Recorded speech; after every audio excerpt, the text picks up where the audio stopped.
Veranda IAS இன் current affairs வழிகாட்டியாக உங்கள் ஃபாத்திமா பாபு. தமிழ்நாட்டின் ஸ்டேட் அனிமலான நீலகிரி தார் அதாவது நீலகிரி வரையாடு குறித்து தமிழக அரசு மேற்கொண்ட சமீபத்திய கணக்கெடுப்பின்படி நீலகிரி வரையாட்டின் எண்ணிக்கை 1000 1300 வரை உயர்ந்துள்ளது என்ற தகவல் வெளியாகி உள்ளது. இந்த எண்ணிக்கை உயர்வு ப்ராஜெக்ட் நீலகிரி தார் திட்டத்தின் எஃபோர்ட்ஸ் வெற்றி பெறுகிறது என்பதற்கான ஒரு சான்று. இப்போது ப்ராஜெக்ட் நீலகிரி தார் பற்றி பார்ப்போம். இந்த திட்டத்தை 2022 தமிழ்நாடு அரசு தொடங்கியது.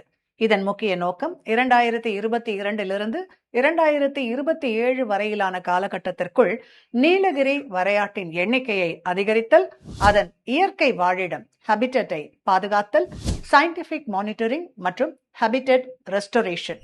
இப்போ நீலகிரி வரையாடு தொடர்பாக சில முக்கியமான ஃபேக்ட்ஸை பார்க்கலாம். இது தமிழ்நாடு மற்றும் கேரளாவின் வெஸ்டர்ன் காட்ஸில் மட்டுமே காணப்படும் எண்டமிக் ஸ்பீஷீஸ். IUCN ரெட் லிஸ்ட்ல என்டேஞ்சர்ட் கேட்டகரியில இருக்கிற அனிமல். முக்கியமா தென்படுற இடங்கள் Mukurthi national park, Anamalai hills.